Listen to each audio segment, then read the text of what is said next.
ज़िंदगी में किसी को छोटा मत समझना। अगर आप किसी को छोटा समझते हैं तो या तो आप बहुत दूर से देख रहे हैं या तो बहुत गरूर से देख रहे हैं। एक बार एक बहुत बड़ा बिजनेसमैन एक छोटे से गांव में जाता है। उसका मकसद होता है कि उस गांव में एक बड़ी सी फैक्ट्री लगानी है। वह एक ऐसी जगह पर पहुंच जाता है जहां पर उसके सामने एक नदी होती है और उस नदी के सामने वह गांव होता है।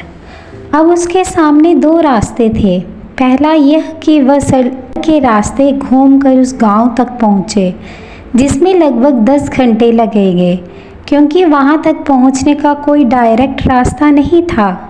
दूसरा रास्ता यह था कि वह एक नाव में बैठकर नदी के रास्ते उस गांव तक पहुंच जाए, जिसमें केवल 20 मिनट ही लगने थे। तो अपना समय बचाने के लिए उसने उस नाव के जरिए गांव तक पहुंचने का फैसला किया।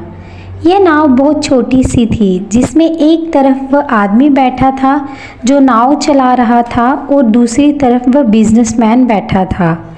नाव में बैठने के थोड़ी देर बाद उस बिजनेसमैन ने नाव वाले से पूछा, तुझे पता है तेरी नाव में कौन बैठा है? तो नाव वाले ने बड़े भोलेपन से कहा, नहीं साहब, मैं नहीं जानता। तब बिजनेसमैन ने कहा, अरे तू अखबार नहीं पढ़ता है क्या? मेरी फ़ोटो हर दूसरे तीसरे दिन अखबार में छपती है। तो नाव वाले ने कहा, अरे साहब, मुझे पढ़ना लिखना नहीं आता है। मैं बहुत छोटा था जब मेरे पिताजी गुजर गए थे और अपने परिवार का ध्यान रखने के लिए मैं बचपन से ही काम में लग गया, इसलिए मेरा स्कूल बचपन में ही छूट गया था।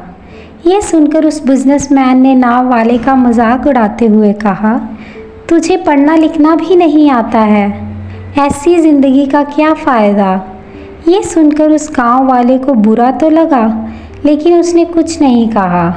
थोड़ी देर बाद वह बिजनेसमैन उस गांव वाले से बोला, अभी कुछ दिन बाद यह जो तू सामने ज़मीन देख रहा है ना, वहाँ मेरी एक बड़ी सी फैक्ट्री लगेगी। यहाँ पर हम मिनरल वाटर की बॉटल्स बनाएंगे। उस नाव वाले को बात समझ नहीं आई।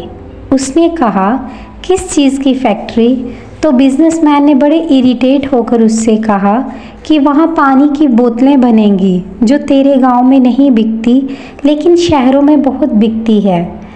तब नाव वाले ने कहा, अरे साहब, मुझे कहाँ पता होगा, मैं तो कभी इस गांव से बाहर निकला ही नहीं। फिर बिजनेसमैन उसके ऊपर हंसते हुए बोला, तू कभी इस गांव से बाहर तक नहीं गया, तुझे पता ही नहीं कि शहर क्या होता है, ऐसी ज़िंदगी का क्या फ़ायदा?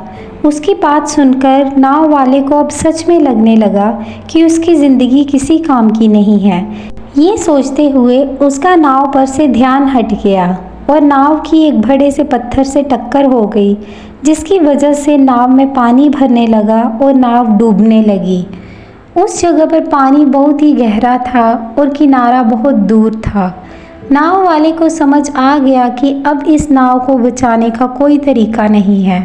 फिर वह अपनी जान बचाने के लिए नदी में छलांग लगाने ही वाला था। तभी उसने बिजनेसमैन से पूछा, आपको तैरना तो आता है ना? तो बिजनेसमैन ने घबराकर पूछा, ऐसा क्यों पूछ रहे हो? मुझे तैरना नहीं आता है। उसकी ये बात सुनकर नाव वाले को हंसी आ गई और वह बोला, साहब, आपको तैरना तक नहीं आता, ऐसी ज़िंदगी का क्या फ़ायदा? ये सुनकर उस बिजनेसमैन को अपनी गलती का एहसास हुआ और हाथ जोड़कर उसने नाव वाले से कहा, तुम जो मांगोगे मैं तुम्हें वह दूंगा, बस मेरी जान बचा लो।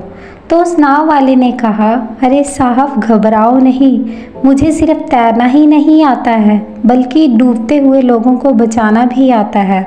आप मुझे कसकर पकड़ लो, मैं आपको कुछ नहीं होने दूंगा। और फिर उस नाव वाले ने ना सिर्फ अपनी बल्कि उस बिजनेसमैन की भी जान बचाई।